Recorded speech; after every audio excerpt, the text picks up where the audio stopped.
주제로 지정받은 것이 포스트 휴먼 시대와 그 휴머니즘인데, 뭐 이게 이론적으로 어려운 건 아니에요. 그런데 이제 우리가 지내다 보면은 이론은 쉬운데 실천이 참 어려운 게 있고, 이론은 상당히 어려운데 실천은 쉬운 게 있어요. 근데 이 휴머니즘 문제는 이론은 어렵지 않아요. 근데 실천이 어려워요. 그게 대개 실천을 어렵게 하는 것들은 오늘 큰 주제가 욕망 그 이상이고 뭐 이렇게 돼 있던데, 제가 보기에는 이제 실천을 추진시키는 것도 욕망이지만 실천을 방해하는 것도 욕망인 경우가 많아요. 근데 휴머니즘의 경우는 대개 결국 실천을 욕망이 방해하는 경우예요. 그래서 오늘 그 얘기를 좀 하려고 그럽니다.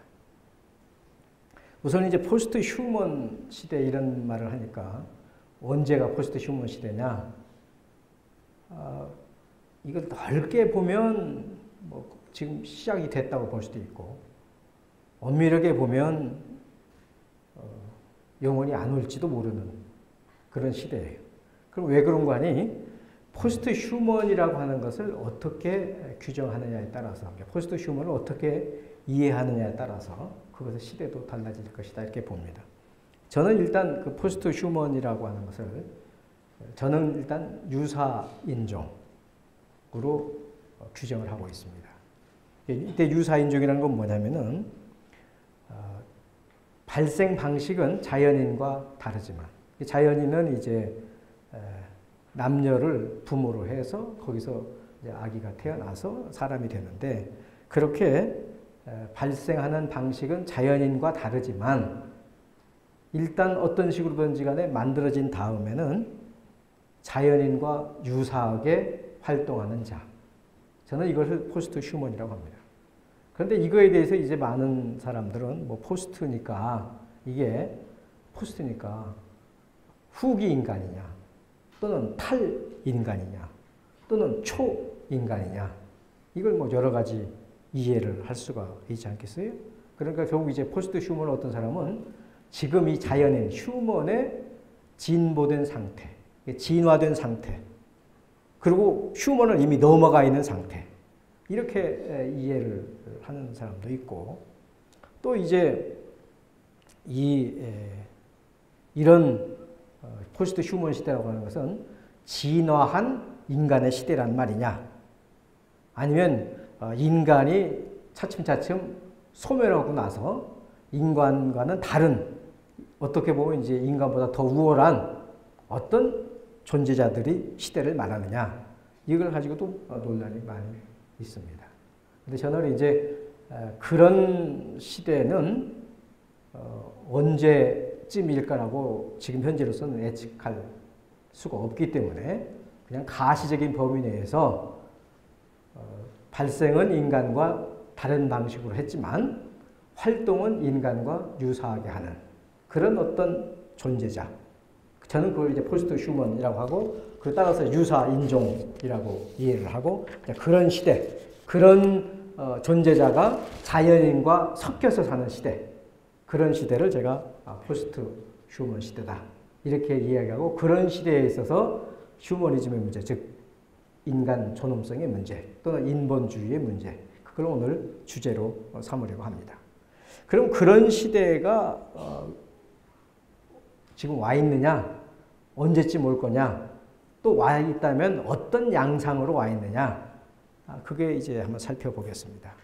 포스트 휴먼 시대가 어떻게 해서 도래하고 그걸 도래하게 한 요인들이 뭐냐 이거죠. 저는 크게 그냥 두 가지로 봅니다. 하나가 인공지능입니다. 다시 말하면 컴퓨터 과학 기술의 이제 진전하고, 또 하나가 의생명 과학 기술의 진보입니다. 이 두 가지가 저런 어쩌면 자연인과 다르지만 자연인과 유사 또는 자연을 능가한 어떤 존재자가 우리 옆에 있도록 만드는 그런 요소들이다 이렇게 봅니다. 그래서 이것들이 지금까지의 기술들은 인간의 팔 대신에 팔이 할 수 없는 일을 대신 해줬거나 인간의 다리 대신에 할 수 없는 일을 해줬거나 이렇게 인간의 이제 보조 수단이었는데 이 두 가지 기술은 인간 밖이 아니라 인간 안에 들어와서 인체를 변조시킬 우리가 큽니다. 그리고 현재도 상당히 많이 진행이 되고 있습니다. 그러니까 이 과학기술들은 인체를 변조시키고 있습니다. 그런데 이제 아다시피 근대 이후에 인간이 무엇이냐? 인간은 뭡니다. 인간은 신체다.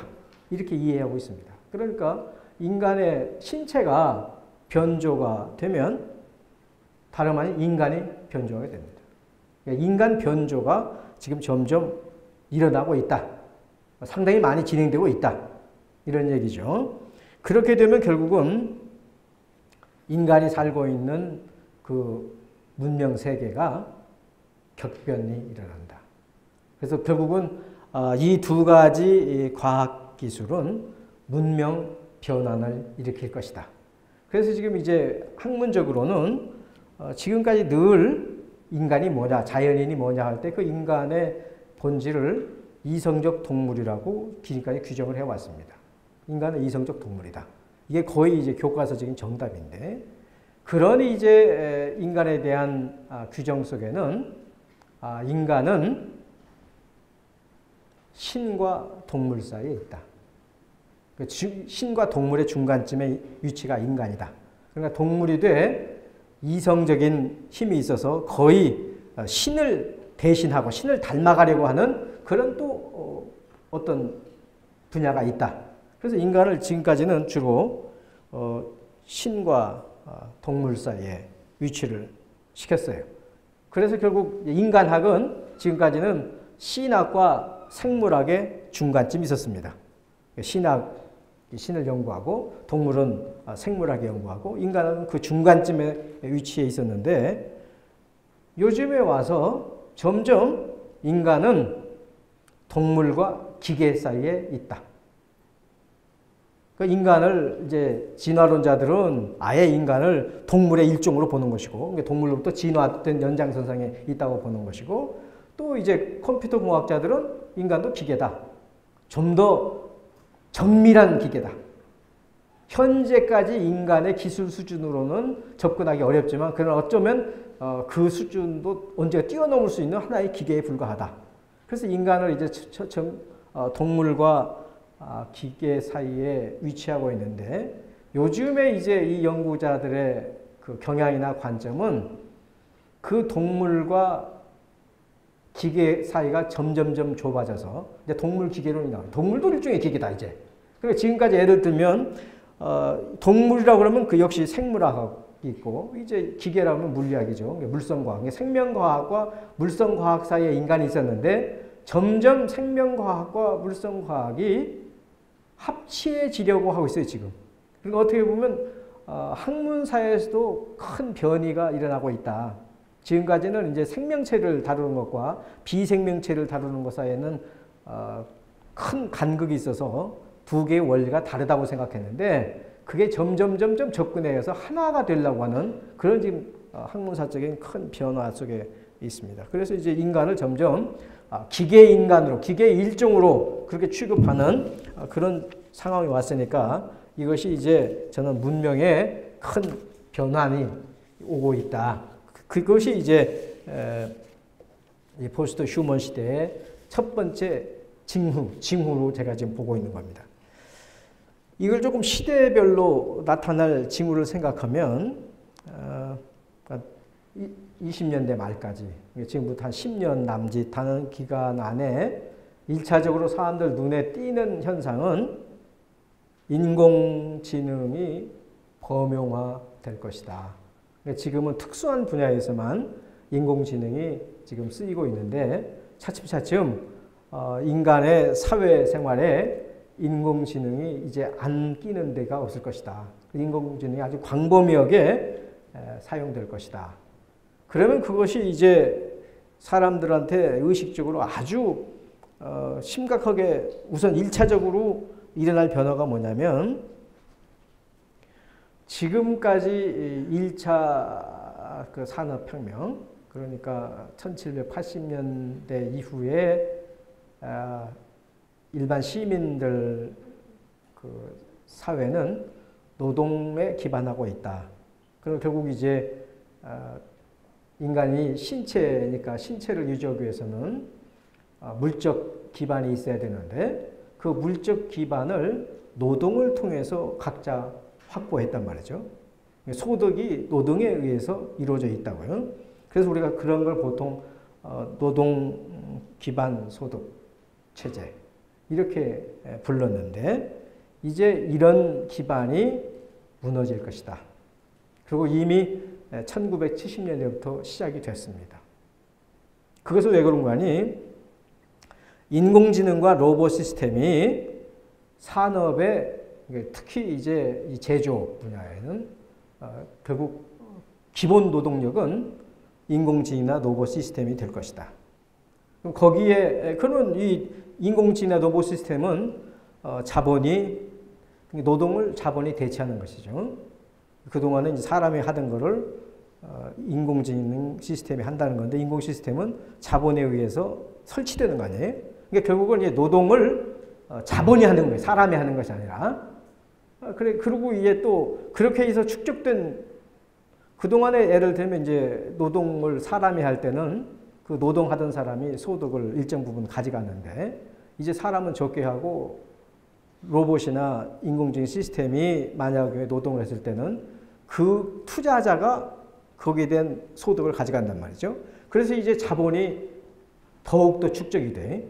그래서 그 자본이 이제 더 이상 노동에만 쓰이는 것이 아니라 일반 금융으로 돼서 지금 이제 아마 여러분도 많이 이제 이해하고 있을 텐데 우리가 언제부터 양극화라는 말을 쓰기 시작했어요? 우리나라는 1990년대부터, 미국 사람들은 1970년대부터. 그게 뭐냐면 소위 말하는 제3차 산업혁명이라고 IT 산업혁명이 일어나면서부터 그런 일이 벌어졌어요. 그러니까 점점 그 소득이 자본가한테 몰려요. 그리고 고급 기술자한테 몰려요. 그리고 노동자들은 일을 하되 거기에 상응하는 소득의 증가가 없어요. 그런 일이 벌어져요. 그래서 저는 이제 만약의 경우에 전체 국민 그 총 생산량의 절반 이하가 노동에 의한 것이 아닐 경우에 그 사회는 더 이상 노동 기반 소득 사회가 아니다. 그러면 지금까지의 사회 체제는 유지될 수가 없다. 그러니까 제가 최근 예를 들면 최저임금 뭐 논의를 하잖아요. 그거 가지고 뭐 10,000원 하느니 7,500원이니 뭐 여러 가지 논의를 하고 뭐 그러잖아요. 그런데 그게 누구한테 의미가 있어요? 자, 최저임금이 2만 원인들 3만 원인들 누구한테 의미가 있어요? 일자리 있는 사람한테만 의미가 있죠. 일자리 없는 사람은 2만 원으로든 5만 원이든 아무 상관이 없어요. 자기 소득에 전혀 증대를 가져오지 않아요. 그게. 그런데 지금 우리나라 취업자 수가 얼마나쯤 돼요? 한 2,500만쯤 된다고 그래요. 그러니까 지금 현재도 2,500만 원은 2,500만 절반은 일자리가 없어요. 그러니까 소득이 없거나 아니면 다른 방식으로 일 않고 다른 방식으로 소득을 올리거나 하는 층이 반이에요. 현재도. 지금 점점 1970년대 이후에 고전사회로 돌아갔는데 그러니까 산업사회 이전에 옛날 농경사회 때 귀족들의 수입은 지대예요. 지대. 그렇죠? 귀족들은 일 안 했죠. 근데 소득은 제일 많았어요. 지대를 받으니까. 근데 지금 현재 지대는 이제 땅에서 얻는 걸 지대라고 하지 않죠. 여러분도 가끔 그런 사람이 젊은 사람도 내가 건물 하나만 있으면 좋겠다. 뭐 하게. 그거 임대료 받고 살겠다는 거죠. 그게 지대예요. 또 나는 이게 주식 얼마나 갖고 있는데 거기서 배당금이 매번 나와요. 그것도 지대예요. 그건 노동소득이 아니에요. 불로소득이에요. 노동헌거 아니에요. 그러면 이제 어떤 사람이 내가 그 집을 살 때까지 얼마나 노동을 많이 했는데 그거 저축했다고. 그런 사람도 있지만 물려받은 사람도 많아요. 아시겠어요? 그렇기 때문에 점점 이 노동 외의 소득이 증대해 가고 있어요, 현재. 그 일로로 가고 있어요. 그래서 결국 노동 소득 원천이 크게 변하고 있고, 그 다음에 이제 노동 주역도 변하기 때문에 지금 우리 논의하는 것 중에 뭐냐면 정규직. 정규직이 왜 필요해? 또 정규직을 하면 무슨 장점이 있어요? 여러분도 다 정규직을 가지려고 그러죠? 자, 왜 그래? 왜 정규직을 하려고 그래? 정규직에 있으면 안정적인 수입이 보장된다 이거죠. 그죠? 오로지 그거 하나 좋은 점이 있어요. 그 다음에 그 대신에 꽉 매여 있어요, 거기에. 아파도 출근해야 되고, 일하기 싫어도 가서 해야 되고. 근데 안정적인 소득이 보장된다는 거 아니에요? 자, 그런데 이제 고용주 입장에서는 정규직이 어때요? 정규직은 주인의식이 있고, 그 다음에 이제 지금까지는 뭐냐면 한 일에 대해서 오래 하면은 노하우가 쌓여서 일을 더 잘한다. 그러니까 고용주 입장에서도 정규직이 괜찮은 거예요. 그래서 이제 그런 방식으로 지금까지 운영이 돼 왔던 거예요. 그런데 앞으로 어떻게 될 것 같아요? 요새 제가 그래서 지금 뭐 중간 나이쯤 되는 사람들은 정규직 채용되지만 이제 20대는 되도록이면 정규직 채용하지 않는 게 좋다. 제가 요새 사람들 만나면 그렇게 설명해요. 왜냐면 앞으로 20년 후에는 정규직이 내가 보기 거의 필요가 없어져. 그러면 그게 두통거리가 돼. 그리고 점점 오래 그 자리에 있을수록 무능해요. 지금까지는 오래 한 자리에 있는 사람이 유능했는데 앞으로는 무능할 가능성이 많아요. 대학에서 배운 거 5년 안에 다 쓸모가 없어질 가능성이 많아요. 끊임없이 재교육이 필요한 상황이에요. 그러니까 신출 입사자가 더 유능한데 왜 급여를 많이 주면서 나이 든 직원을 갖고 있겠어요? 그거는 뭐냐면 그 본인한테는 좋을지 모르지만 그 생산가가 쓸데없이 올라가는 거예요. 그죠? 그럼 그런 길은 산업 전체로 보면 썩 좋은 일이 아니에요. 그래서 결국 이 부분이 상당히 앞으로 문제가 될 가능성이 많습니다. 그러니까 오히려 지속적인 일, 반복적인 일은 인공지능 시스템이 하는 게 맞고, 결국 사람이 하는 일은 유연한 부분. 그러니까 다시 말하면 인공지능 시스템을 설치하기에는 어중간한 규모의 일이라든지, 아니면 인공지능이 난 하기 싫다고 거절하는 일이라든지, 그러니까 오히려 인공 시스템 전체를 운영하는 아주 고급의 일과 허드렛 일만 사람이 할 가능성이 많아요. 하드렛 일만. 그래서 예를 들면 중간층에 있는 노동은 제가 보기에 전부 이제 기계화가, 자동화가 될 것이고, 그 기계를 조정하는 몇 사람의 고급 인력하고, 그 다음에 짜투리 일하는 하급 노동 인력만 사람이 할 가능성이 많고, 그동안에는 이제, 그러니까 보통 이제 일자리가 줄어든다고 그러는데, 사람들이, 그동안에 몇 차 산업혁명마다 그 문제가 나왔는데, 그래도 산업이 발전할수록 일자리가 늘었지 줄은 적이 없다. 지금까지는 맞아요.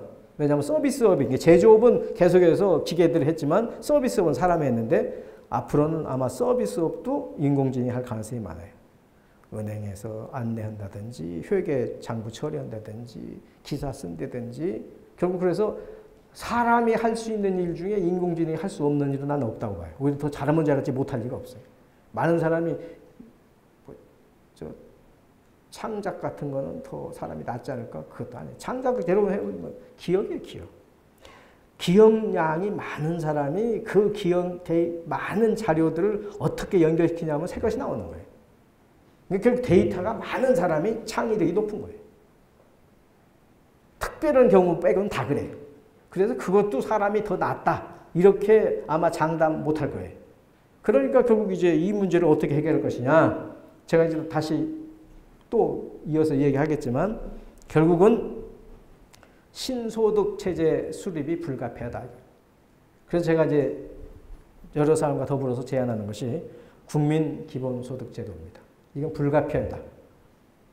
다만 어떤 방식으로 어느 수준에서 할 것이냐만 문제예요. 근데 이거 없이는 결국은, 왜냐하면 이제 노동시간도 단축해야 되니까 지금처럼 노동시간 대비 소득이 생겨나면 점점 노동시간이 줄면 40시간 하던 사람이 20시간 하면 수입이 반으로 줄 거 아니에요. 그럼 어떻게 살아요? 그런데 지금 현재 이 노동력이 대치되면 생산성도 높아지거든요. 근데 사람은 수입이 더 줄어. 그럼 높아진 생산성에 의한 소득은 누가 가져가요? 투자자들이 다 가져갈 거 아니에요? 그거는 있을 수 없는 일이라 이거죠. 그리고 결국 소비자가 없어지면 대부분의 사람이 가난해지면 아무리 좋은 물건을 만들어도 살 사람이 없어요. 그러면 그냥 경제는 파탄나는 거예요. 그래서 이거는 그 현재 방식으로는 유지될 수 없습니다.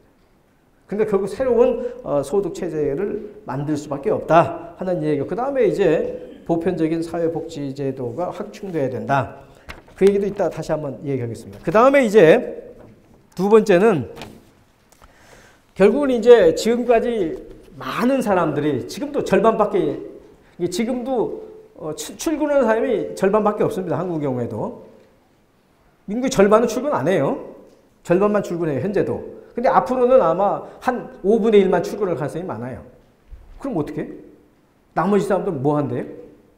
출근해도 아마 오전만 하고 다 돌아올 거예요. 그 다음에 또 오후에 누가 가고. 제가 생각에 20년대 말쯤 가면 노동시간이 한 20시간밖에 안 될 거라고 봐요. 지금도 유럽은 36시간 정도인데 아마 우리도 곧 20시간밖에 안 될 거로 봐요. 그러면 남은 시간 뭐예요? 노는 거죠. 노는 거. 노동과 놀이. 이게 논다. 노동은 왜 해요? 제가 뭐 일 열심히 하고 일 끝나자마자 어디 가요? 놀이터로 가요. 사람들이 진짜 하고 싶은 건 노는 거예요. 그렇잖아요? 일하고 싶은 사람 그게 많잖아요. 대개 사람들은 진짜 놀고 싶어 해요. 그 하고 싶은 거 하는 게 좋죠. 놀아야 돼. 그래서 결국은 이제 노동과 놀이가 교차하는 시기가 온다. 그러니까 제가 어떻게 해서 나이팅게일을 한동안 연구하게 됐는데, 나이팅게일 간호사, 시초 간호사네. 그 나이팅게일 이름이 프로렌스예요. 피렌체. 그 부모가 결혼해서 이탈리아로 신혼여행을 갔는데 신혼여행에서 돌아올 때 딸 셋을 나가지고 왔어요. 3년 동안 신혼여행을 했는데 매년 딸을 낳아서 딸 셋을 데리고 왔는데 그 딸 태어난 도시마다 이름을 붙였어요. 프로렌스 나이팅게일은 피렌체에서 태어났어요. 완전 놀고 먹었어요. 귀족들은 다 놀고, 그러니까 귀족들은 태어나서 죽을 때까지 놀기만 해요. 이제 전 인류가 그럴 때가 다가오고 있다는 거죠. 그럼 누가 일하냐? 노예가 일하죠. 로봇이 노예란 말이죠. 일꾼이 일하죠.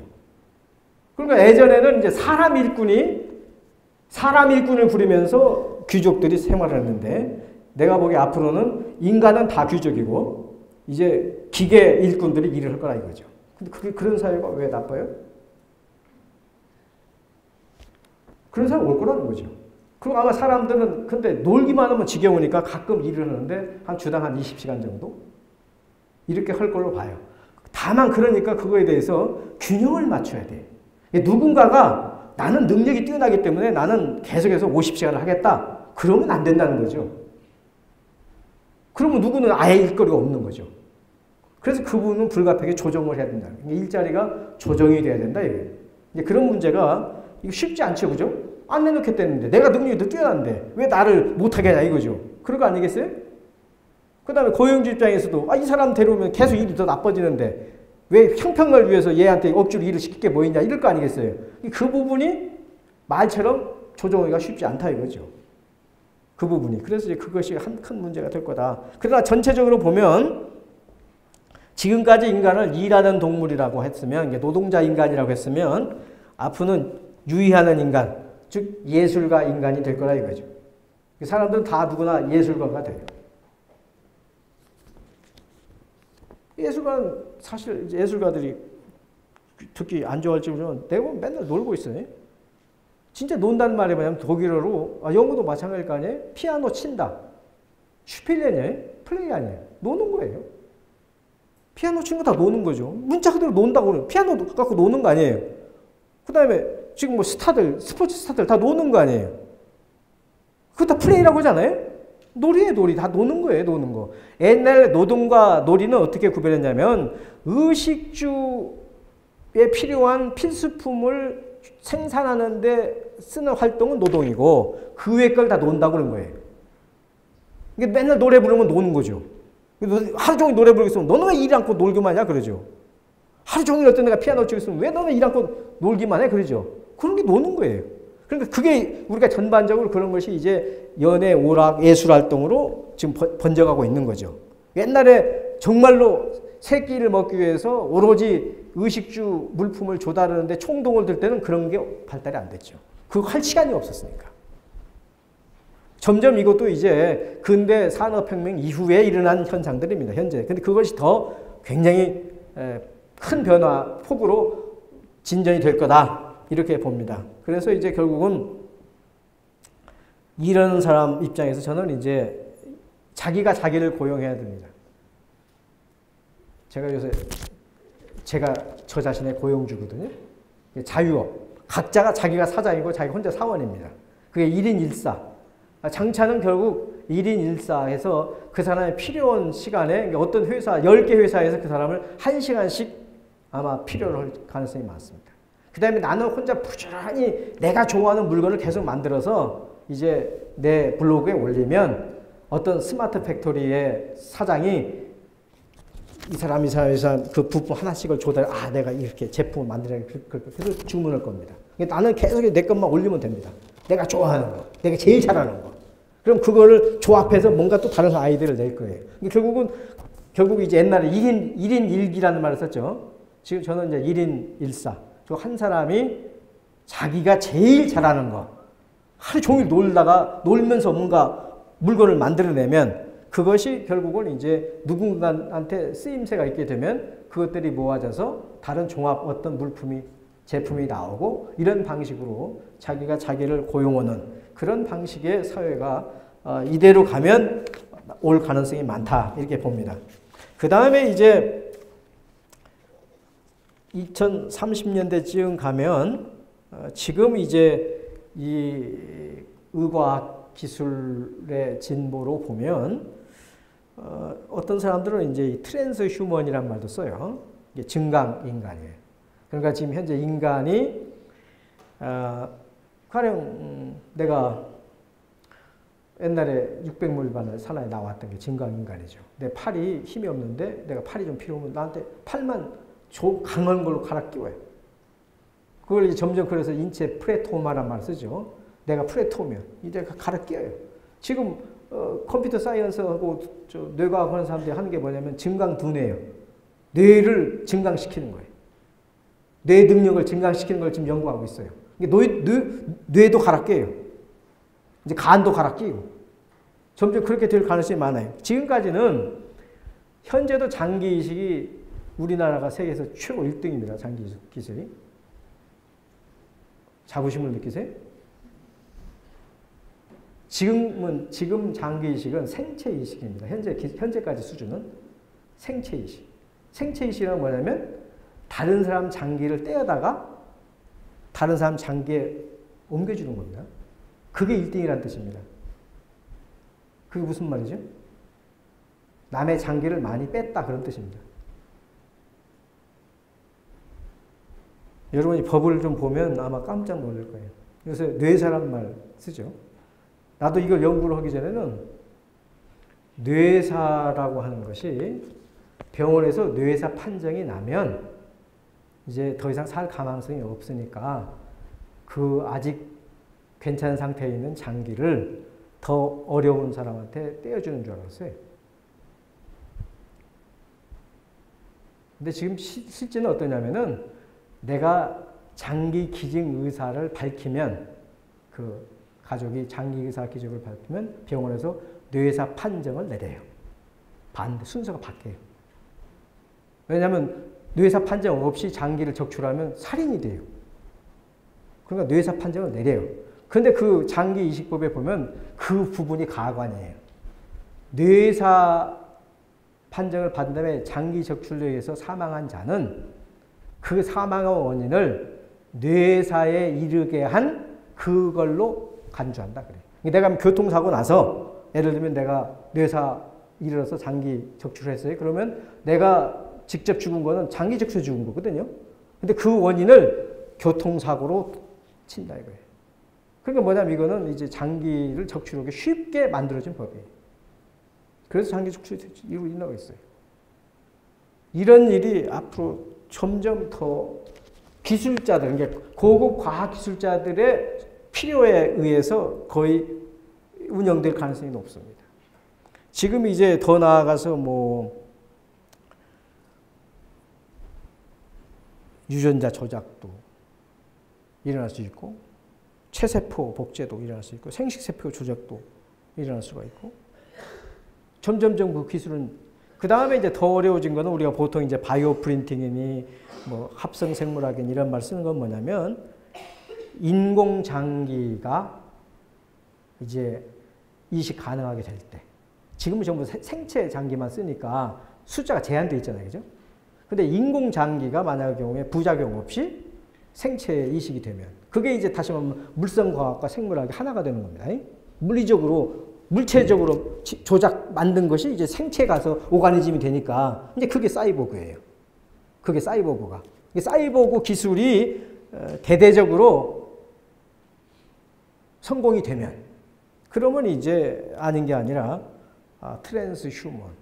더 이상 자연인은 아니죠. 그러니까 태어날 때는 다 자연으로 태어나지만 아마 죽을 때쯤은 한 가지 안가를 끼고 죽는 사람이 없을 테니까 거의가 다 트랜스 휴먼이고, 이게 더 심화가 되면 영원히 안 죽는다. 지금 그러고 있거든요. 2045년쯤 가면 이제 사람들은 죽지는 않는다. 계속해서 미리 미연에 다 조사를 해서 지금도 좀 뭐 이제 DNA 검사해서 언제쯤 무슨 발병가 다 안다는 거 아니에요? 미리 예방 조치를 다 취하는 거 안 죽어요. 지금까지 만약에 진시황의 욕구가 사람마다 있는데 그게 그대로 질주를 하게 되면 그런 일이 벌어질 수도 있다. 지금 그것이 이 포스트 휴먼 사회의 진입쯤에 일어날 것이라고 보는 것이고, 그 다음에 이제 빨리 보는 사람들은 2045년쯤에 그런 일이 벌어질 거라고 보는데, 그런 사람들의 뭐 지금 예상대로 또는 희망대로 이루어진다면 내가 보기에 이제 2045년 이후는 포스트 휴먼 사회가 될 터인데, 그때 이제 맞춤형 아기가 우선 아마 제일 먼저 지금 화제가 될 거예요. 지금도 기술적으로는 가능하다고 그래. 그러니까 이제 아기를 태어날 때 이미 DNA 조작을 해서 만들어내요. 그러니까 이제 지금까지는 애가 태어난다고 그랬는데 앞으로는 애가 생산된다 그래야지. 제작되는 거예요. 태어날 때부터 이미 제작이 돼요. 그것도 현재도 기술적으로는 거의 가능하다고 그래요. 다만 그것이 이제 윤리적으로 법률적으로 문제가 있어서 지금 계속 논의가 되고 있는 거예요. 만약 이런 시대가 온다든지, 또는 이제 지금까지의 인공지능은 특수한 인공지능이잖아요. 이게 바둑만 잘 넣어요. 운동화만 잘 만들어요. 지금 아디다스의 이제 독일에 공장이 하나 생겼는데, 보통 이 스마트 팩토리라고 하는 거예요. 그 600명의 노동자가 하던 거를 지금 10명이서 10명이. 600명의 노동자 대신에 10명이 사람을 내요. 나머지는 전부 이제 이 인공지능 시스템이 지금 만들고 있어요. 그런데 지금까지는 인공지능이 어떤 특수한 일만 해요. 그런데 이제 보통 말하는 이 범용 인공지능은 사람이 하는 일은 다 해. 한 인공지능이. 그러면 이제 인공지능 한 시스템마다 사람 하나만큼 느는 거죠. 이게 많은 사람들이 인구 절벽이 생겨서 이제 노동력이 준다 그래. 인공지능 시스템의 보급, 로봇 보급이 한국 1등입니다. 지금 현재 OECD 국가 중에 한국 1등이에요. 다른 나라 경우는 기술이 떨어져서 못하는 것이 아니라 인공지능 시스템이 공장이 도입될 때마다 노조하고 반드시 협의를 해야 돼요. 근데 여러분도 아다시피 우리나라는 노조 가입률이 현저히 떨어지는 나라예요. 그래서 그냥 들어오고 있어요, 지금 이제. 보통 OECD 국가보다 우리가 7배가 많아요. 현재도. 그래서 아마 이 어느 단계에 가면은 우리나라는 거의 공장이 급진전으로 로봇 시스템 바뀔 겁니다. 현재. 그 다음에 이제 심하게 말하면 이제 초인공지능, 인간을 뛰어넘는 이제 그런 그 슈퍼 인텔리전스가 나올 거라고 그러니까, 그렇게 되면 이제 그때는 뭐 인간이 로봇한테 판판이 지죠. 바둑만 치는 게 아니라 수학 시험에서도 떨어지고 영어 시험에도 다 떨어지죠, 이제. 그런 상황이 올 수도 있어요. 그래서 어떤 사람은 뭐 인공 마음도 만들어질 수 있고 인공 인간도 태어날 수 있다. 지금 이렇게 이야기를 하는 것이 포스트 휴먼 사회의 문제입니다. 자, 이렇게 만약의 경우에 미래 사회를 예측을 한다면 자, 이런 사회에서 그럼 인간이 뭐냐? 인간한테 무슨 문제가 남느냐? 그걸 한번 지금부터 검토를 해보겠습니다. 그래서 저는 이제 도대체 인간이 뭐냐? 저런 시대에 인간이 여전히 할 일이 있느냐? 그걸 한번 검토해보자는 거죠. 자, 인간을 이루고 있는 요소. 제가 5가지만 꼽았습니다. 뭐, 사람에 따라서는 여러 가지 경우를 이해할 수 있겠지만 저는 인간은 이런 요소 때문에 바로 인간이다. 이것이 빠지면 인간이 아니다. 그러니까 만약의 경우에 유사인종이 인간처럼 되려면 그 유사인종도 이런 요소는 갖춰야 된다. 반대로. 그리고 만약 이런 요소를 갖추면 설령 발생은 인간처럼 안 했다고 해도 인간 아닌 걸로 보기는 어렵지 않겠느냐. 이런 그런 복합적인 그게 있어요. 첫째는 인간은 존엄성을 갖고 있습니다.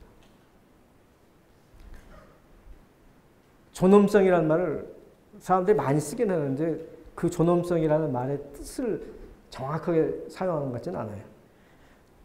우리가 가치가 있는 것은 존엄성이 있거나 가격을 갖습니다. 가치가 있는 것은 가격이 있거나 존엄성이 있습니다. 가격이 붙는 것들은 교환이 됩니다. 2만 원짜리, 4만 원짜리 그러면은 4만 원짜리 하나하고 2만 원짜리 2개하고 바꿀 수가 있습니다. 가격이 붙으면 굉장히 귀중한 것도 다 교환이 됩니다.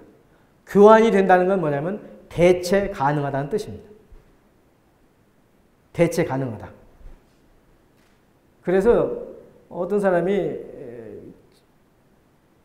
지나가다가 내 2만 원짜리 시계를 밟아서 부러뜨리면 내가 항의하면은 그 사람이 웃는 낯으로 내가 5만 원짜리 대신 사드릴게. 화푸세요. 그러면 내가 하나 더 푸시라고. 그렇게 대체가 돼요. 대체가.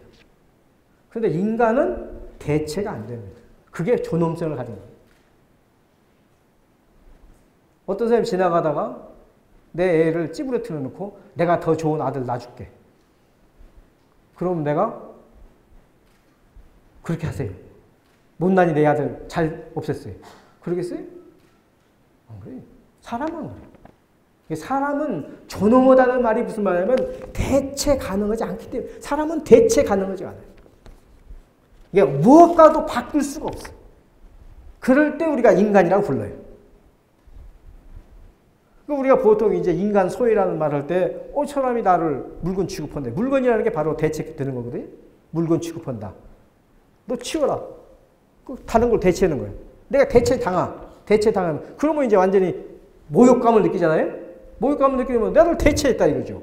나를 물건 취급했다는 거예요. 사람은 그럴 때 당연히 모욕감을 느껴야 되는 거예요. 자기가 대체됐을 때. 어떤 상황에서도. 그것이 인간이 존엄성을 갖는다는 뜻입니다. 그런 이제 내재적 가치가 대체 불가능성이 다시 말하면 결코 어떤 경우에도 수단이 될 수 없는 자기 목적성을 인간은 가지고 있다. 이것이 첫 번째 그 인간의 그 본질적인 요소가 아닌가 이렇게 생각을 합니다. 두 번째로 꼽을 수 있는 것은 그런 이제 존엄성 자체가 따지고 보면 이 자율성에 근거한 거다. 인간은 자기 기획에 의해서 자기 결정을 하고 자기가 법칙을 세우는 그런 능력이 있습니다. 즉 자율적인 성격이 있어요. 자율이라고 하는 것은 자기 스스로 규칙을 세우고 그 규칙에 복종하는 능력을 말합니다. 자기 지배력이 있습니다. 자기 지배력. 그럼 지금까지 현재 우리가 아무리 정교한 로봇이 있어도 또 인공지능이 나와도 그걸 자율적이라고 하지 않는 이유는 뭐냐면 그것은 프로그래밍 된 대로만 해요. 자율성이 없어요. 그 이제 혹시 여러분이 이제 이 얘기를 들었는지 모르지만 아마도 2025년쯤 되면 자율주행차가 시판이 될 거예요. 그러면 이제 사람들이 보게 될 거예요. 지금도 이제 거의 단계에 와 있어요. 아마 유럽에서는 2020년쯤 출시는 될 거예요. 근데 그게 달릴 때가 있어야 될 거 아니에요. 자율주행차를 달리기 위해서는 도로가 또 정비가 돼야 되거든요. 이런 도로에서는 못 달리니까. 그리고 거기 이제 아마 2025년쯤 특정 지역에 제한적으로 달리기 시작을 할 것 같고, 아마 2035년쯤 되면 상당수의 이제 자율주행차가 돌아다닐 거예요. 그걸 사람들이 자율주행차라고 불러요. 다시 말해 자율성이 있다고 그러는 거예요. 오토노머스 비클이라고 그래. 근데 그게 자율차예요? 그래서 지금 무슨 얘기냐면 그 자율주행차가 사고를 냈을 때 누가 책임을 지우냐? 누가 책임을 지냐? 그 사고 책임 누가 지느냐? 자율주행차를 제작하는 사람들은 자율주행차는 모든 사고를 대비해서 프로그램이 됐기 때문에 절대 사고가 일어나지 않으니까 쓸데없는 걱정하지 말라고 그래. 그런 일은 안 일어난다는 거죠. 다 예견해서 움직이니까 그 사고 안 난다 그래요. 근데 설령 또 사고가 나면 당연히 자율차니까 차가 책임을 져야죠. 자율성이 있으면 자율성을 사람이 인격이고 책임을 지는 이유면 내가 자율적이기 때문에 책임을 지는 거예요. 단지 프로그래밍에 의해서 내가 움직였으면 내가 책임을 질 리가 없죠. 프로그램을 만든 사람이 책임을 지죠. 그죠? 근데 자율주행차가 만약에 문자 그대로 자율적이면 자율차가 책임을 져야죠. 근데 책임을 진다는 게 무슨 뜻이죠? 책임을 진다. 네가 이 일 했지? 책임을 져라. 그 책임을 진다는 게 무슨 뜻이에요? 책임을 지는 방식은 상을 받거나 벌을 받는 겁니다. 잘했으면 상을 받는 거고 잘못했으면 벌을 받는 것이 책임을 지는 겁니다. 근데 자동차한테 상을 줘요? 상을 주고 벌을 준다는 것은 기쁨과 고통을 느낀다는 걸 전제로 하는 겁니다. 상을 주었는데 전혀 기쁨을 느끼지 않고 벌을 주었는데 전혀 고통을 안 느끼면 너 징역 20년. 그걸 왜 그런 벌을 내리죠? 고통을 받으니까 주는 거죠. 아무 고통도 안 느끼면 50년 징역은 무슨 소용이 있어요? 무슨 의미가 있어요, 그게? 그러니까 이미 상벌이라고 하는 것은 그 상벌을 받는 자가 감정이 있고 기쁨과 고통을 느낀다는 걸 전제로 해서만 의미가 있는 거예요. 근데 자율주행차가 벌금 너 잘못했으니까 500만 원 내라. 그러면 우리는 내 500만 원이 나가니까 굉장히 아깝다고 느끼니까 그 500만 원이 벌금이 의미가 효과가 있어요. 그 주행차가 가져가라고. 나한테 어차피 아무 쓸모도 없는 거라고. 그럼 무슨 의미가 있어? 아무 의미가 없어요. 그래서 결국은 자율주행차라는 것이 정말로 자율성이 있다면 책임이 질 것이지만 이미 책임을 안 진다는 것은 자율성이 없다는 뜻입니다. 자율성은 책임이 없다는 거예요. 그래서 지금은 이제 어떻게 보험사가 책임을 진다 이렇게 되는 거죠. 보험사가 책임을 진다는 것은 인류가 공동으로 우리가 예를 들면 자율주행차를 거리에 운행하도록 승인을 했으니까 만약에 무슨 사고가 나면 공동 책임을 진다는 거죠. 이게 보험비는 누가 내면 뭐 제조사도 낼 수 있고 소유주도 낼 수 있고 그러겠죠. 어쨌든 그래서 공동 책임이 된다는 건가. 다시 말하면 자율주행차는 인격이 아니다. 책임을 질 수 없다는 얘기죠. 근데 사람은 자율성이기 때문에 책임을 지는 겁니다.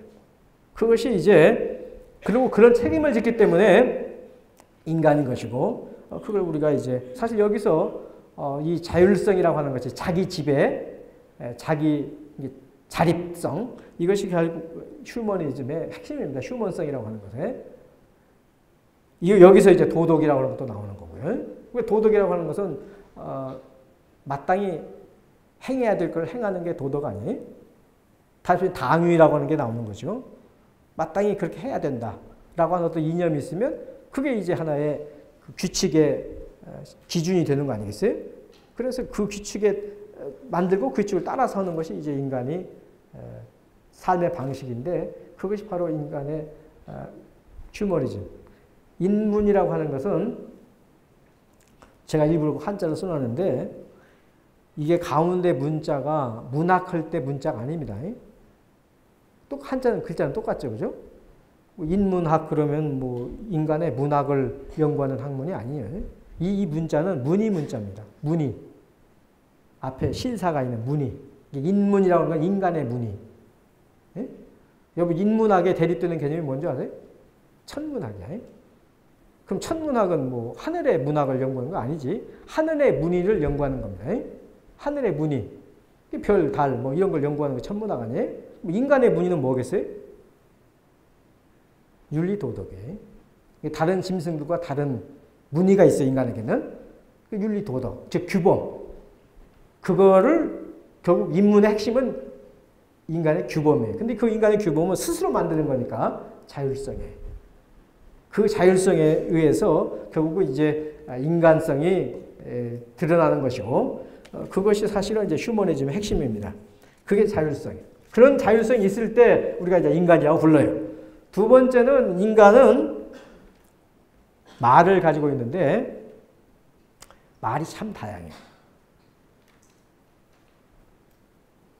그리고 그 말을 통해서 사고를 표현하는데 반대로 사고는 보편적이에요. 이 그리스 말로 말하다가 두 가지 어휘가 있는데 하나는 렉시스고 하나는 로고스예요. 로고스는 보통 이성이라고도 번역하죠. 그러니까 로고스도 말하다야. 렉시스도 말하다고. 그런데 말은 여러 가지예요. 그리스 사람은 그리스 말하고 한국 사람은 한국 말하고 또 한국 사람도 서울 사람은 서울 말하고 충청도 사람은 충청도 말을 해. 말이 다 달라요. 그런데 그 다른 말을 가지고 다 소통이 돼요. 그러니까 그리스로 말하고 한국어로 말하고 영어로 말하는데 만나면 다 이해가 돼요. 서로. 그건 뭐냐면 로고스가 같아서 그래요. 그러니까 사람의 경우에는 말이 다양하면서도 그 말을 통해서 전달되고 받는 사고는 보편적이에요. 그게 특징이에요. 자, 이걸 왜 지금 이 시점에서 강조하냐면 혹시 앞으로 인공지능이나 로봇이 나오면 어떤 언어를 쓸까요? 혹시 전 세계 로봇이 같은 언어를 쓰지 않을까?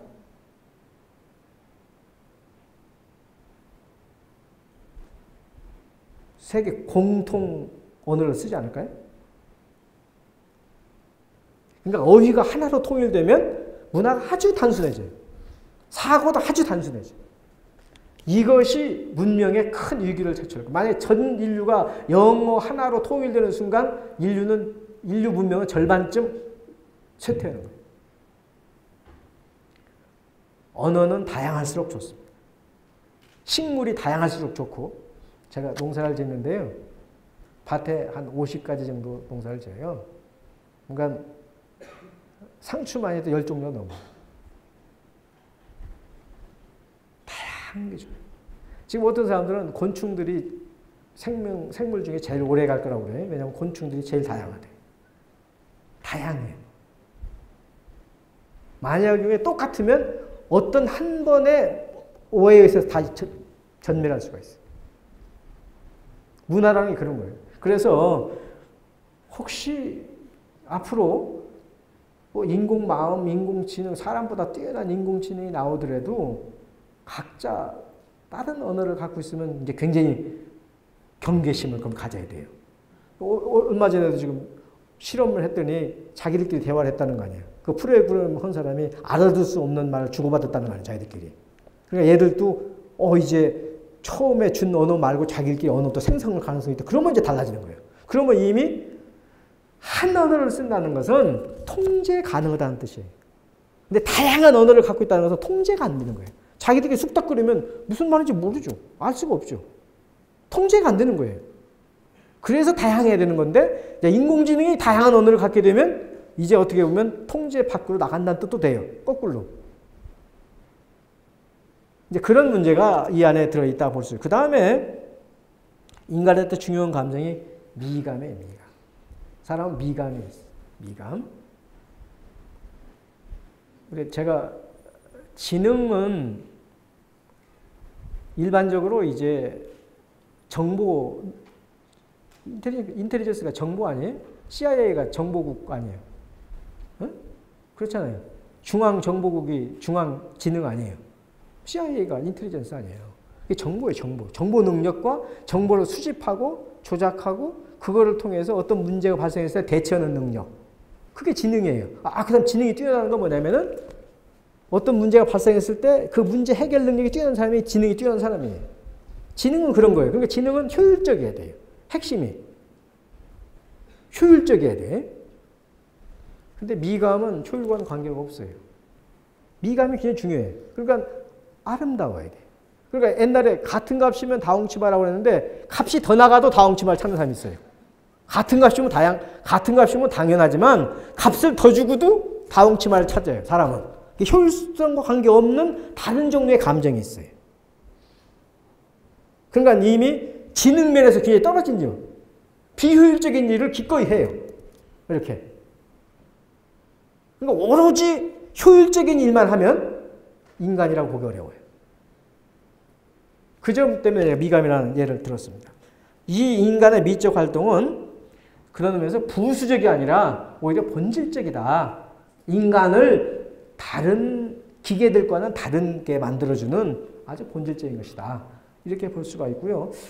그리고 지금까지 조사된 비교 동물학에 보면 미라고 하는 것은 사람만 갖고 있어요. 사람만. 짐승들은 미감이 없어요. 사람만 부지런히 장미꽃을 기르고 그래요. 사람만. 그 다음에 인간은 행복감을 가지고 있어요. 행복감을. 행복이라고 하는 것은 기본적으로는 어떤 필요들을 충족시키면 행복이 돼요. 내가 시험에서 100점 맞고 싶었는데 100점이 나오면 행복한 거예요. 자기 필요, 욕구가 충족되면 행복감을 느껴요. 보통 그러지 않나요? 그런데 이게 충족감에서 행복이 생긴다고 하는 것은 인간이 결여를 의식하고 있다는 거예요. 이게 결여가 없는 자는 행복이 있을 리가 없죠. 그러니까 시험 볼 때마다 100점이 받는 사람은 맨날 100점 맞아도 행복하지 않아요. 90점, 70점 맞던 사람이 100점 맞으면 행복해요. 그런데 시험 칠 때마다 100점 맞는 사람은 하나도 행복하지 않아요. 그러니까 결여가 없으면 행복감이 없어요. 이미 인간이 행복을 추구한다는 것은 뭔가 결여되어 있다, 부족하다는 걸 뜻하는 거예요. 원천적으로 인간은 결여의식에 토대를 두고 살고 있다. 이렇게 말할 수 있습니다. 그래서 이 결여 때문에 뭔가 채워야 되니까 인간은 교육도 받고 교양도 쌓고 그러는 거예요. 그걸 왜 하겠어요? 뭔가 결여되어 있어요.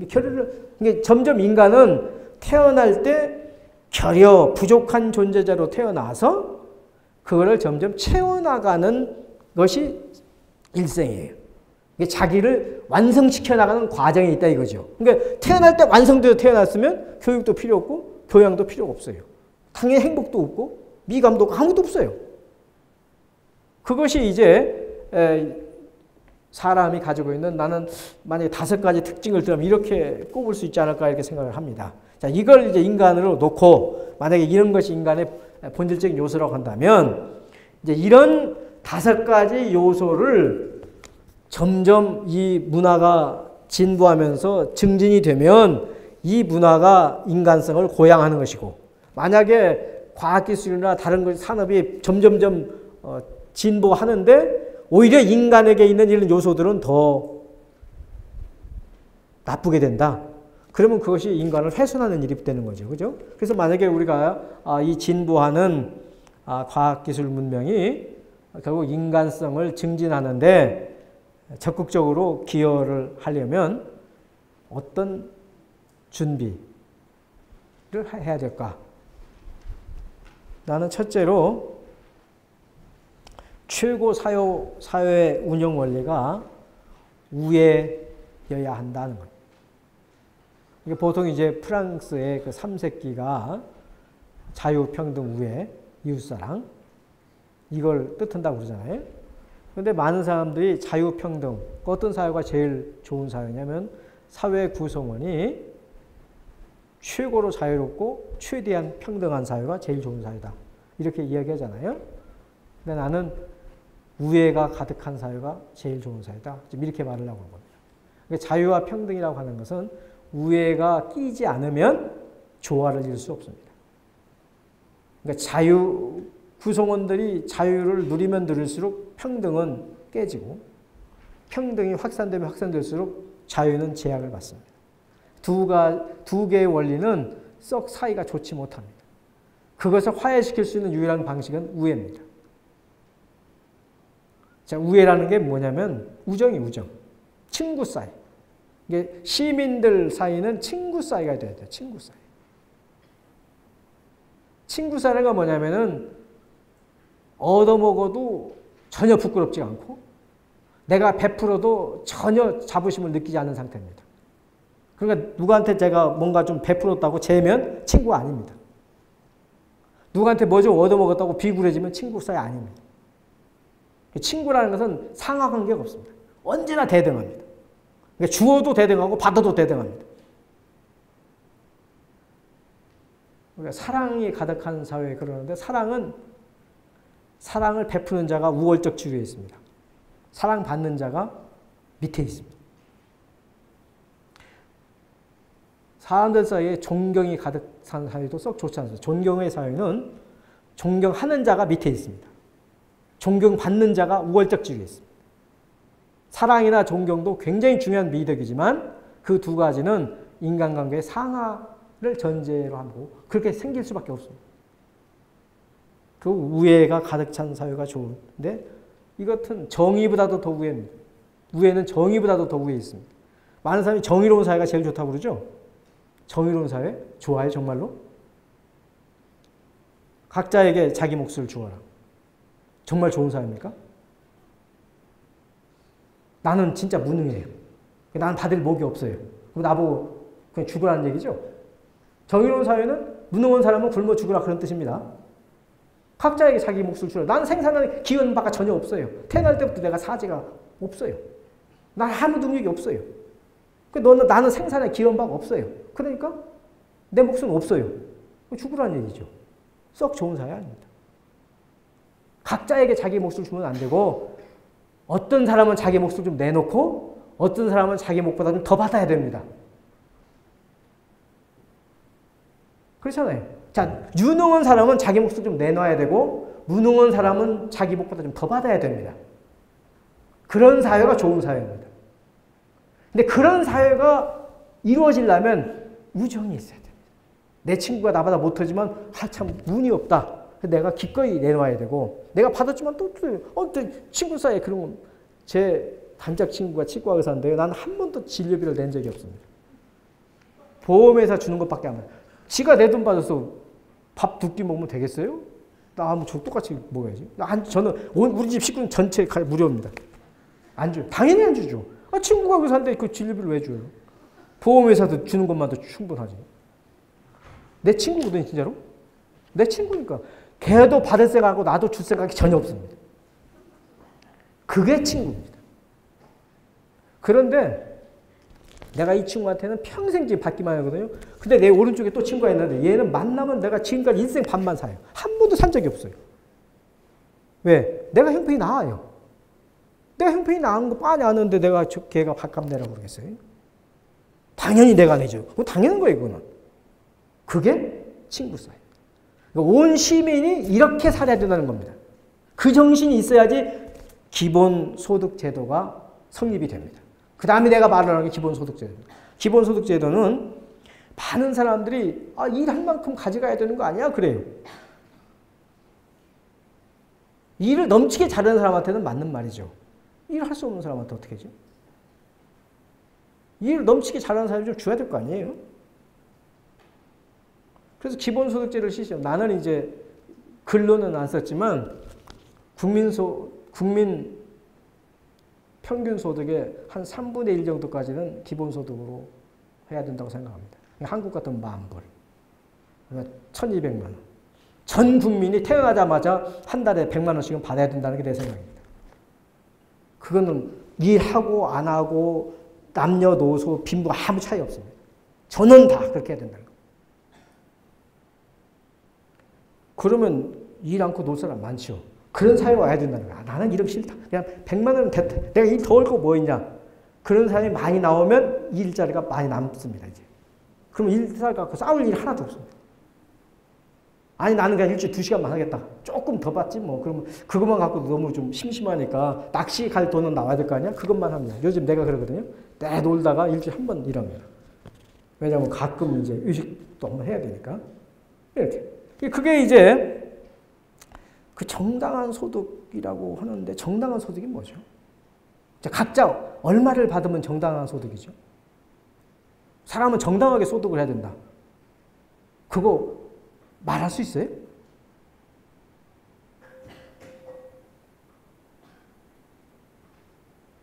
그 액수를 말할 수 있습니까? 말할 수 없어요. 정당한 소득이 어디 있어요?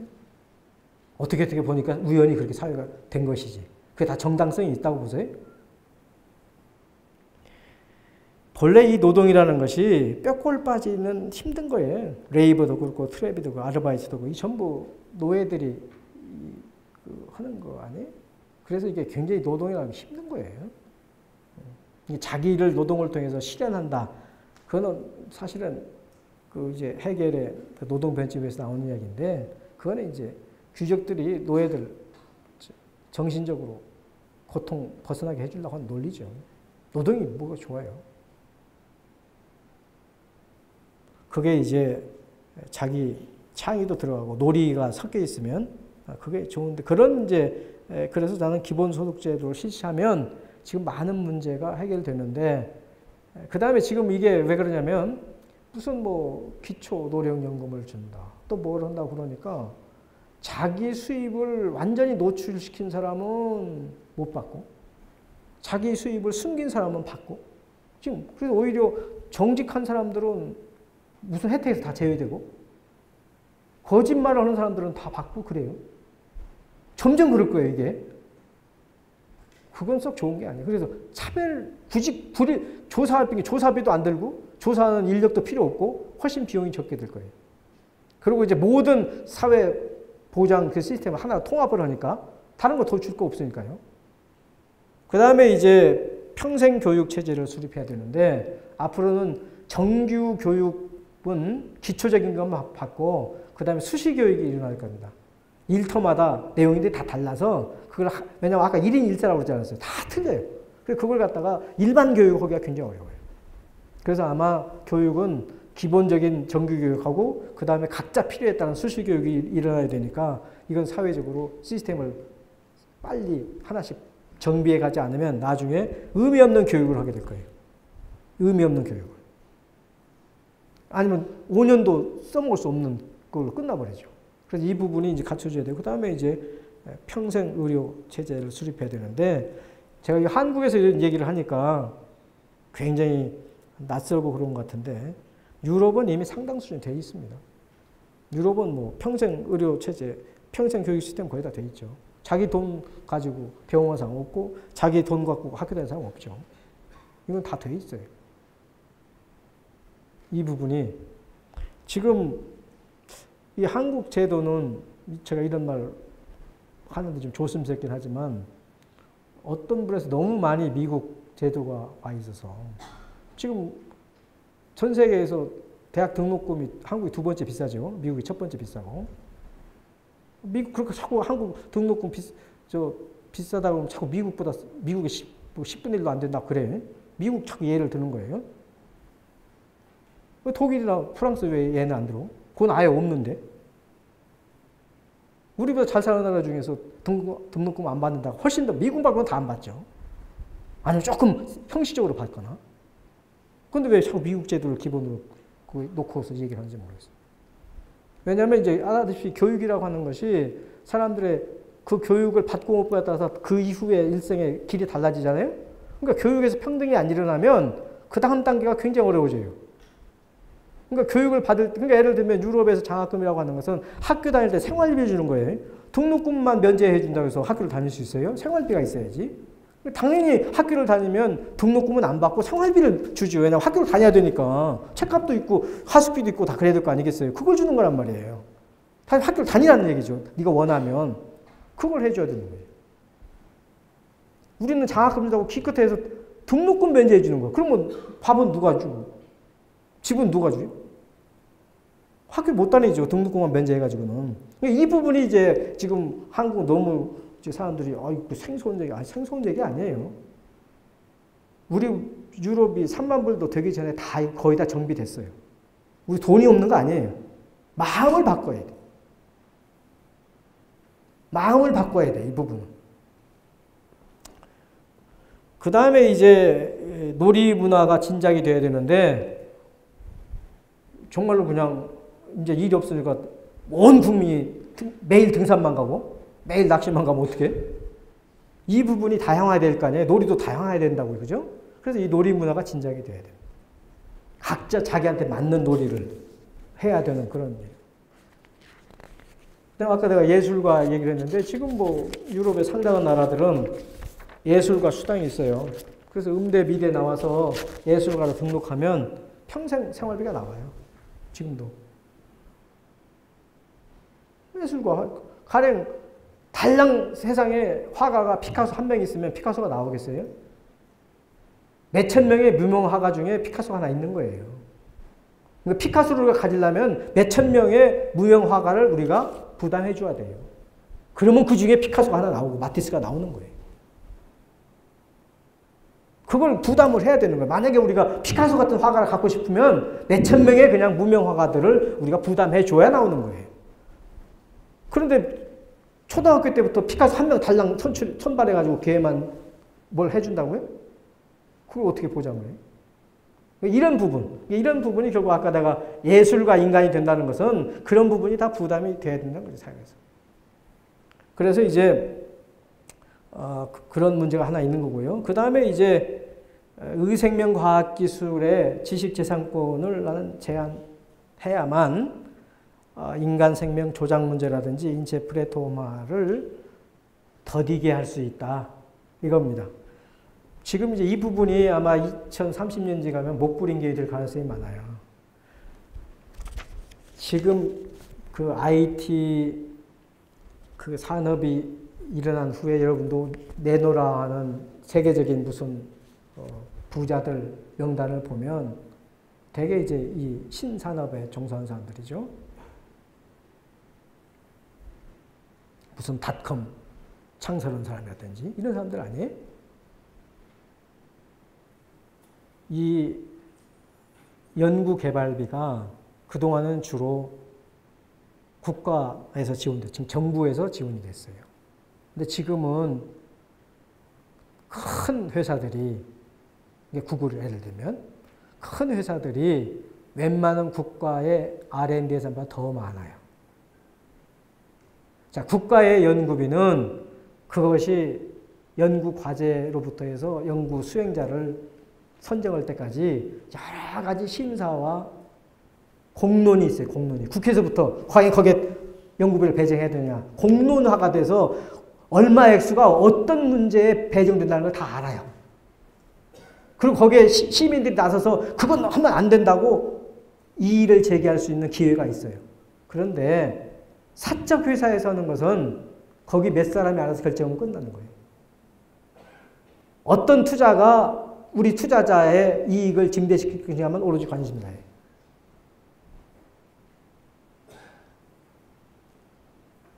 그래서 이제 의생명과학기술 분야는 우리도 모르게 우리의 인체를 조작할 수 있는 많은 기술들이 사유화돼 버릴 수 있어요. 그럼 그게 전부 다 이제 장사로 변질된단 말이에요. 필요 없는 치료를 사람 호기심을 불러해서 계속 할 수도 있는 거고요. 그렇기 때문에 이 부분은 내가 보기에는 지적재산권을 지금이라도 제한해야 되는데 이거 어느 한 나라만 이걸 안 한다고 해서 될 일이 아니죠. 그래서 내가 지금 여기저기 제안하고 돌아다니는 것은 국제원자력기구와 같은 국제의생명과학기구를 만들어야 된다는 거예요. 어떻게 보면은 인류 공존 공연을 위해서는 핵폭탄보다도 더 위험해요. 이 인체 조작 기술이. 이건 철저하게 통제하지 않으면 다시 말하면 이 기술을 공유해야지, 인류가 공유해야지 어떤 사적 기관이나 개인이 가지면 안 돼. 만약에 이걸 지적재산권을 제한하게 되면 아마 사적 자본은 거의 투자 안 될 거예요. 자기가 가질 것도 아닌데 그거 왜 하겠어요. 그 이제 인류 문명 진보를 위해서 공적 자금은 상당 부분 계속 투자되겠죠. 근데 그거는 계속해서 시민들이 감시를 할 테니까 좀 더디지만 안전하게 갈 거라고 나는 봐요. 그래서 이 부분은 국제 협력이 절실한 상황에 와 있다. 이렇게 봅니다. 그 다음에 이제 사람이 갖춰야 될 일은, 개개인이 갖춰야 될 것은 지능 뛰어난 것을 자랑할 일이 아니고 지성을 갖춰야 됩니다. 따뜻한 가슴을 가져야 됩니다. 사람들이 지능 뛰어난 걸 썩 좋아하지 않아요. 많은 사람들이 지능 뛰어난 걸 좋아하는 것 같죠? 그 친구 지능적이야. 그러면 욕이에요. 그 친구 지능적인데? 욕이죠. 그 사람 지성적이야. 그러면 칭찬이죠. 응? 그 사람은 지성적이야. 그럼 칭찬입니다. 지성인은 손해나는 짓도 많이 합니다. 지능인은 그런 일 없습니다. 지능인은 손해나는 일치 않습니다. 사람은 지능 뛰어난 걸 자랑할 일이 아니고 지성을 계속해서 갈고 닦아야 됩니다. 그것이 이제 인간이 인공지능을 뛰어넘을 수 있는 유일한 길은 지성을 갖추는 겁니다. 인간은 손해나는 짓도 합니다. 인공지능은 그런 일 안 하죠. 왜냐하면 인공지능을 그런 프로그램을 하면 아무도 안 사죠. 내가 인공지능 하나 도입했는데 계속 손해나는 일을 해, 얘가. 그거 사겠어요? 아무도 안 사지. 제품 성립이 안 되죠. 그죠? 그런 건 만들 리가 없죠. 당연히 인공지능은 계산 속에 빨라야 되고 대처 능력이 뛰어나야 되는 거예요. 그러니까 사람이 나머지 부분을 메꿔줘야 되는 거죠. 그래서 사람은 지성을 갖춰야 된다. 저는 이렇게 그래서 이런 5가지 대처 방향을 하면 포스트 휴먼 시대에 와서도 어느 정도 사람이 그 포스트 휴먼 비잉들을 통제하면서 휴머니즘을 유지할 수 있다. 제가 이렇게 보는 거고요. 이제 제 얘기 마지막으로 포스트 휴먼 사회 몇 가지 쟁점인데 제가 5가지만 한번 추려봤어요. 아마 이런 쟁점에 맨 앞서서 사람들은 인간이 굳이 자연인으로 남아 있어야 하느냐. 왜냐하면 인간은 참 부족한 존재거든요. 기회만 있으면 거짓말하고 하고 인간은 도덕적으로 탁월하지 않아요.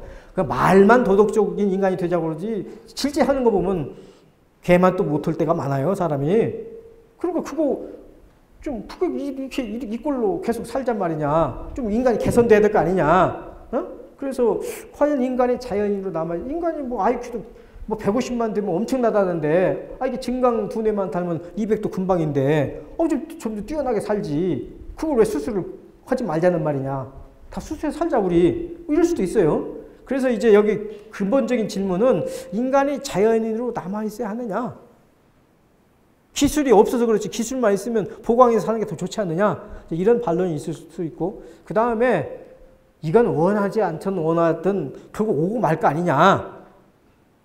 인간이 언제까지 자연으로 남아있을 것 같으냐. 이런 이제 근본적인 그 물음이 앞에 있을 것 같아요. 이런 전제하에서 첫째로 등장하는 것은 아마 윤리적인 법률적인 물음일 것 같습니다. 자, 인간이 의료 기술에 의지해서 생명을 이어가고 있잖아요. 그래 평균 수명이 점점 올라가는데 거의 다 병원의 도움을 받아서 늘어나는 거 아니에요? 그렇잖아요? 병원의 도움을 받아서 늘어나는 거니까 자, 언제까지 어느 지점까지 의료 기술에 의지해서 생명을 이어가야 하느냐? 당연히 병원에서 치료해 줄 때까지. 그러면 제가 보기에 200살, 300살 갈 것 같은데? 이건 그렇게 오래 걸릴 것 같지 않아요. 그럼 200살, 300살 살자고요? 이 문제예요. 우리가 언제 이 부분을 내가 보기에 결심해야 될 때가 온 것 같아요. 그냥 병원에서 치료해 줄 때까지는 살자. 이렇게 돼가지고서는 거리에 200살 먹은 사람만 왔다 갔다 하면 어떻게? 내가 젊었을 때는 이런 말 미안해서 못했는데 나도 늙고 나니까 좀 이제 해도 될 것 같아요. 그래서 내가 그냥 적당히 사는 게 좋지 않냐. 적당한 수준 살자. 굳이 그렇게 왜냐하면 그 노인들 치료비 되는 돈의 반이면 젊은 사람들 더 잘 치료해줄 수 있거든요. 젊은 사람들은 조금만 치료도 좋아지니까. 그 노인 한 사람은 엄청 비용이 많이 들어요. 그렇게 자원을 낭비할 필요 있네요. 사람이 영생을 누린다는 것이 내 육체를 가진 나만을 말하는 게 아니거든요. 내 손자, 중손자가 계속 살면 영생을 누리는 거 아니에요? 그거 아니에요? 꼭 내가 내 이름으로 오래 살아야 돼? 그 부분이 계속 우리 이제 앞으로 정말로, 예전에는 의료 기술이 없어서 어차피 빨리빨리 죽었으니까 이게 화제거리가 아니에요. 근데 막 100살, 200살 살게 되면 이건 반드시 대토론을 해가지고 뭔가 룰을 정해야 돼요. 그 다음에 우생학적 조치와 시술은 어디까지 허용할 것이냐. 그러니까 지금 인간의 유전자 변형, 복제, 성형 기술 능력이 미치는 한 할 거냐. 어디까지 허용할 거냐. 지금 뭐냐면은 이제 그 배아 그 세포 조작이 가능하니까 지금 어떤 사례가 있냐면 애가 낳는데 애가 선천성 무슨 결함이 있어요. 그러니까 그 애를 치료하기 위해서 엄마가 새로 임신을 해서 그 배아 상태에서 그 애를 제거하고 그 부분 떼다 붙였대요. 그러니까는 두 번째 임신은 뭐냐면 첫 번째 난 태어난 애를 치료하기 목적으로 그냥 아예 처음부터 심하게 말하면 살해할 목적으로 임신을 하는 거예요. 기술적으로는 가능해요. 근데 그 일을 허용할 거냐 이거죠, 우리가. 당사자는 그러고 싶을 것 같아요. 당사자는. 당하면. 근데 일반적으로 이런 일이 자꾸 일어나면 어떤 일이 벌어질까? 그래서 이런 부분이, 그러니까 예를 들면 기술이 없었을 때는 고민하지 않던 문제가 기술적으로 가능하고 나니까 지금 문제가 되는 거예요. 기술이 허용하면 우리 기술이 미치는 한은 다 해도 되냐, 인간이. 이런 문제가 이제 있는 거예요. 이제 이렇게 가다 보면 동일인 개념이 언제까지 유지될 수 있느냐. 법률적으로는 상당히 중요한 문제죠. 내가 이 사람한테 2년 전에 2년 약정으로 돈을 1,000만 원 빌렸어요. 근데 내가 그 사이에 수술해가지고 딴 사람이 바뀌었어요. 이름만 배 과목에 똑같아. 내용이 달라. 기억도 하나도 없고. 그렇잖아요? 그럼 누구한테 받아? 그 부분은. 아니, 고의로 할 수도 있죠. 한 1억쯤 쓴 다음에 내 갚을 능력이 없으니까. 만약에. 그렇죠? 이 동일인이 언제까지? 제가 몇 해 전에 남해 가서 배를 탔는데 탄 배가 마산해요. 바다 한가운데 가서 이 사람이 이 배가 30년에 2개월 모자란데요. 2개월에 폐선할 거래요. 겁이 덜컥 나요. 그게 아주 그냥 거기 아주 고물 중에 제일 고물이래. 그런데 재밌는 것은 이름은 마산호인데 30년 전에 진수됐을 때 부속이 한 개도 같은 게 없대요. 다 바뀌었어. 판자고 뭐고 안에 엔진도 다 바뀌었어. 30년 전에 이거 바꾸고 이거 다 바꿨어. 이름이 계속 마산호예요. 근데 사람도 그게 될 거라는 거예요. 기마목의 이름은 똑같아. 근데 내용이 하나도 같은 게 없어. 100년, 200년 지난 사이에. 다 바꿔 끼었어. 그 동일인이 성립이 돼요? 언제까지 동일인이 성립? 동일인, 그 사람이 그 사람이다. 언제까지 그 얘기를 할 수 있을까? 그게 유지가 돼야 모든 법률적 행위가 유지가 되는 거거든요. 졸업 증명서 끊어왔는데 딴 사람이야. 이름만 같아. 그 학력 물어볼 것도 없어요. 그냥 바뀌어버렸기 때문에. 근데 계속 그런 짓을 해야 되냐고? 이런 문제. 이 동일인이 언제까지 유지될 수 있을까? 앞으로. 이런 문제가 있고요. 그 다음에 이제 실존적인 물음인데, 이건 지금도 있어요. 전쟁터에서 자연인 부대와 로봇 부대가 전투를 벌이는 상황. 그러니까 과학기술적으로 뛰어난 나라는 군대가 로봇 군대야. 과학기술이 미진한 데는 자연인이 나와. 그리고 싸워.